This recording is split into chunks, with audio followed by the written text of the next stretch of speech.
Juan Antonio Barcia, él es jefe del Servicio de Neurocirugía del Hospital Clínico de San Carlos de Madrid y además es profesor en la Facultad de Medicina, el Departamento de Cirugía de la Facultad de Medicina de la Universidad Complutense de Madrid. Juan Antonio Barcia yo creo que es un referente en nuestro país en todo lo que son temas que tienen que ver con la neuromodulación y la neurorehabilitación. De hecho, es director de un grupo, del Grupo GINA, que está centrado en el estudio justamente de lo que acabo de decir, de todo lo que es plasticidad, neuromodulación y neuroreparación cerebral. Él es autor de numerosos estudios relacionados con este tema y nos explicará en su ponencia cómo la inducción artificial de la plasticidad cortical mediante prehabilitación permite aumentar la resección de tumores cerebrales en áreas elocuentes. Bueno, ¿qué hace el neurocirujano hablando de neuropsicología? Pues en esta ocasión lo que voy a contar tiene mucha relación con la resección de tumores cerebrales. Y hay un principio que conocen todos los cirujanos, y es que el factor más importante en la cirugía de los gliomas, de los tumores cerebrales primarios, es la cantidad de resección. Es decir, más que la cantidad de resección, es la cantidad de volumen residual que queda sin resecar. De manera que algunos tumores, por ejemplo estos que aparecen aquí, que son los tumores de bajo grado, los gliomas de bajo grado, pueden ser curables, el paciente se puede curar si se consigue una resección completa, frente a la resección incompleta que a la larga da lugar a una malignización del tumor. El problema de estos tumores es que son tumores muy difusos y afectan a zonas del cerebro muy amplias y es muy difícil saber dónde termina el tumor. Entonces, hay un problema, esto es un problema general en el cáncer, este problema lo resuelven otras disciplinas, por ejemplo, los cirujanos generales. Lo que hacen es quitar el tumor, empiezan a cortar trozos de intestino hasta que el patólogo dice, bueno, pues ya no hay más tumor. Entonces, eso se llama una resección extendida. El problema es que nosotros no podemos hacer esto, porque en el cerebro no puedes ir quitando trozos de cerebro hasta que el patólogo te dice que no hay tumor. Por ejemplo, en este caso, este tumor está rodeado por el fascículo arcuato, el fascículo longitudinal superior, todos conocéis, y el tracto córtico-espinal. Entonces, si nosotros hiciésemos una resección extendida, el paciente quedaría con una afasia y con una hemiplegia.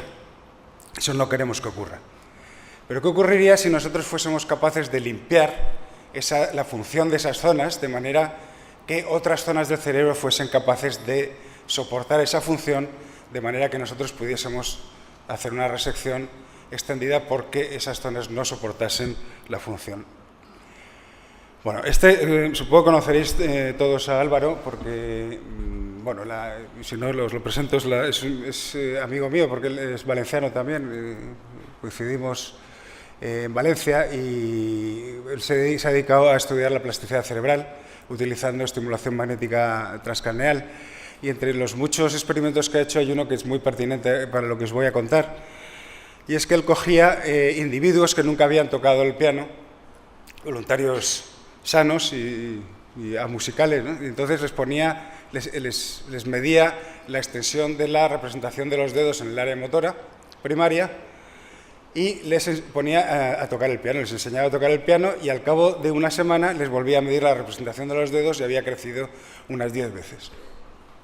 Pero cuando el paciente volvía a su casa para el fin de semana, se iba a descansar, cuando volvía el lunes, le volvían a medir la representación de los dedos y volvía a ser la misma que el lunes anterior, y al cabo de una semana volvía otra vez a crecer, pero esto volvía a ocurrir, la semana siguiente volvía a disminuir, a crecer, disminuir, crecer, pero al cabo de 5 semanas, el tamaño de la representación de los dedos era muy parecida, a la que ocurría el lunes al viernes. Es decir, el llamado efecto lunes iba siendo cada vez mayor y el efecto viernes iba siendo cada vez menor. Y él atribuía los cambios iniciales a una plasticidad muy funcional, a cambios en la actividad sináptica, y los cambios a largo plazo a una actividad más estructural, una plasticidad más soportada por crecimiento dendrítico o lo que sea. Bueno, entonces, ¿qué tiene que ver esto con los tumores? Bueno, pues la Eso es un ejemplo de plasticidad topográfica. Entonces, en los tumores cerebrales, los gliomas de bajo grado, nosotros normalmente los operamos cuando el paciente está despierto y hacemos una prueba antes de resecar un trozo de tumor, un trozo de cerebro, para ver si esa zona contiene funciones. Es algo parecido al deshacer de los ordenadores, ¿no? O sea, nosotros si quitamos un trozo de cerebro no podemos deshacer, pero si estimulamos con una corriente de una frecuencia alta, podemos bloquear la función cerebral y entonces sabemos si vamos a producir un déficit cuando quitamos esa zona.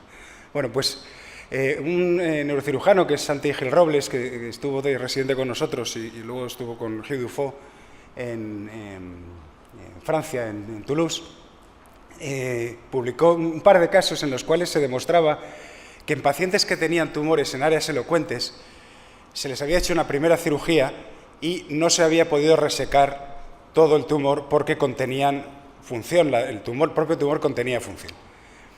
Ese tumor que se había dejado un resto se dejó evolucionar varios años y al cabo de varios años, al volver a operar al paciente, se vio que la zona, la localización funcional se había desplazado. Entonces, eso significa que los gliomas pueden inducir plasticidad cortical a medida que crecen. Nosotros lo que nos planteamos es si esa plasticidad que ocurre de forma espontánea se puede acelerar de una manera artificial, de manera que nosotros podamos provocar este cambio de una manera más rápida y, por tanto, el paciente se pueda beneficiar de una cirugía más completa de inicio. Entonces, no os voy a contar, si queréis luego en la discusión, intentamos hacer esto con estimulación magnética transcranial, pero vimos que no era posible por una serie de razones. Y bueno, este es el primer caso que tuvimos con el método que os voy a explicar. Entonces, este era un paciente de 28 años que tenía un tumor, veis esta zona, esto es un FLAIR, tiene la zona más hiperintensa, es un tumor en este caso era un osteocitoma anaplásico, es un tumor de grado 3, un tumor relativamente agresivo, que se había operado varios años antes, 5 años antes, pero solamente se pudo hacer una biopsia, porque el área de Broca, veis esta zona en naranja, está la activación en la resonancia magnética funcional cuando se hace una tarea de función motora del lenguaje. Entonces, el área de Broca está situado en el interior del tumor. Entonces, después de dar radioterapia y quimioterapia, el paciente presentó efectos secundarios y empezó a empeorar otra vez la función del lenguaje y nos planteamos si una segunda cirugía le podía beneficiar.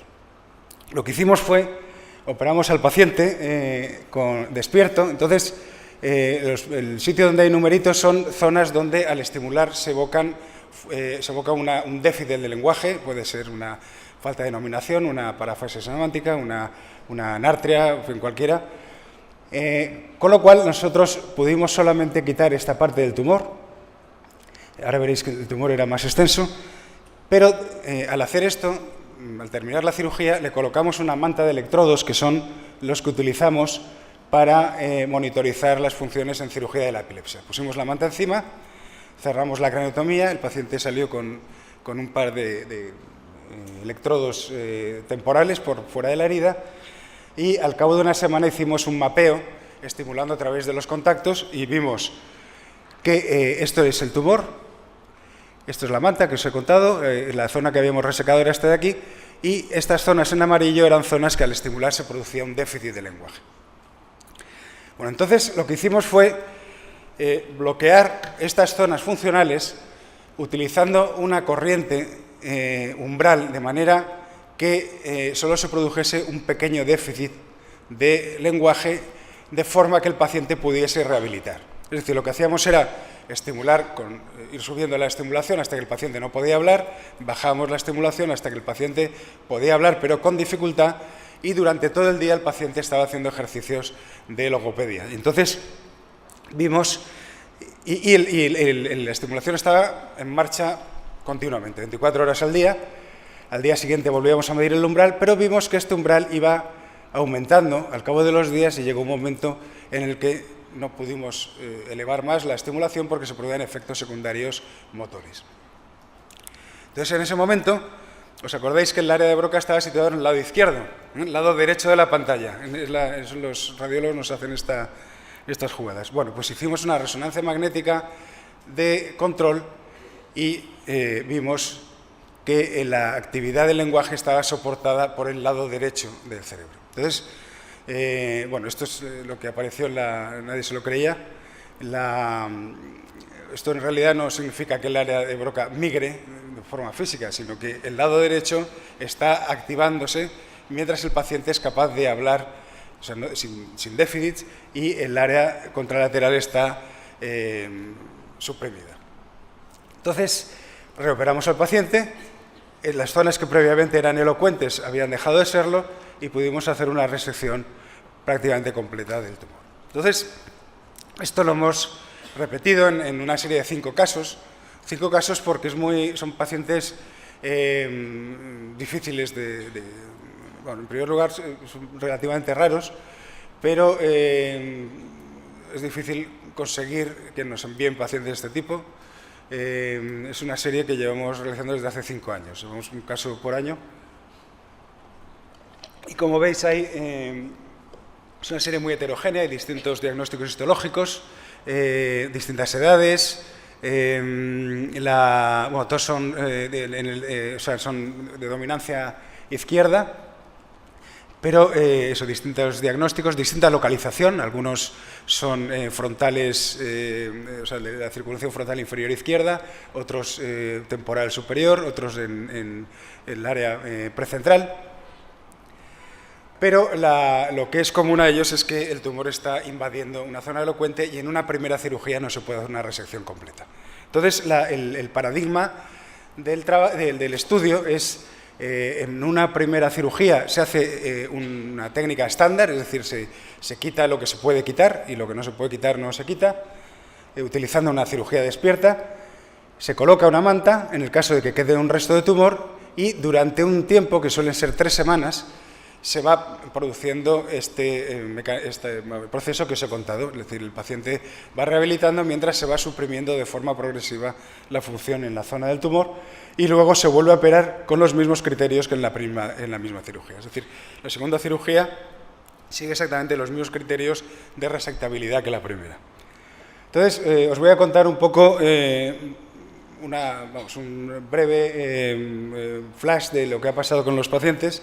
Esto es lo que ocurre con los contactos de la manta que implantamos. Antes del proceso nosotros llamamos el proceso de prehabilitación. Pensamos que es un proceso de rehabilitación que además condiciona un cambio para poder aumentar la resección. Bueno, el caso es que en rojo tenéis los puntos en los que previamente a la estimulación se producen déficits y en amarillo aquellos en los cuales después de este proceso desaparece la función. Entonces, este es el primer caso. En este caso veis la diferencia entre antes de la prehabilitación y después en cuanto a funciones del lenguaje. En este caso es un test creo que es de generación verbal.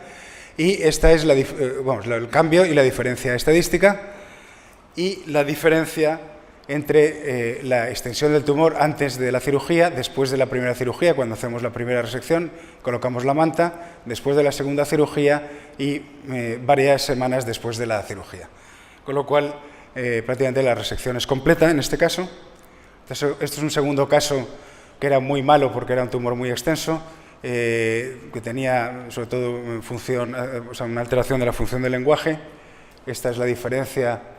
No es el mejor caso, pero sí es el más espectacular en cuanto al grado de resección. Veis como hay un cambio de localización de las funciones del lenguaje, pero sobre todo, mirad, como una primera cirugía, ya estaba operada previamente, en una primera cirugía la resección es prácticamente imposible y en una segunda cirugía hay una resección muy extensa.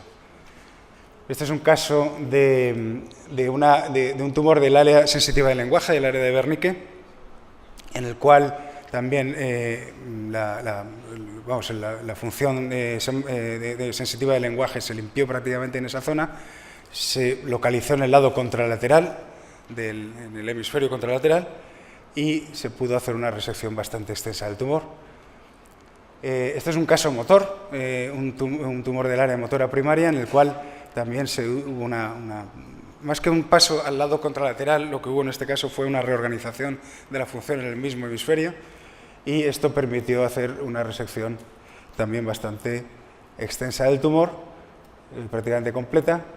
Y este es un último caso mixto, motor y de función motora del lenguaje y de movilidad, y también pues, hay un cambio en la localización del lenguaje y una resección muy extensa. Bueno, entonces, ¿cuál es el resumen pues esto pretende resumir un poco las funciones. Lo que hemos visto es que antes del proceso, el número de contactos que son activos para producir déficits es muchísimo mayor que después del proceso, mientras que las funciones que estamos vigilando, por ejemplo, el test de Boston de denominación o la afluencia o el token test, se mantienen prácticamente inalterados. Esto nos permite hacer una resección tumoral muy extensa. Quizá podríamos ir más allá. En estos primeros casos tampoco, quizá pues, hemos sido un poco más conservadores en el sentido de que quizá podríamos haber hecho más resección, pero vamos, el caso es que el grado de resección es muchísimo mayor y el volumen residual está siempre por debajo de 30 mililitros, que es el límite que se considera que es el punto de riesgo para producir una malignización. Claro, el tener una manta colocada de forma extensa puede tener complicaciones, y de hecho hemos tenido problemas de infecciones, problemas de crisis en el momento de la estimulación, que hemos podido controlar con anticonvulsivantes. Y lo que es curioso, bueno, ha habido alteraciones en la afluencia en algunos casos, algunos de ellos después de haber resecado el segundo tumor, es decir, ha sido un empeoramiento progresivo.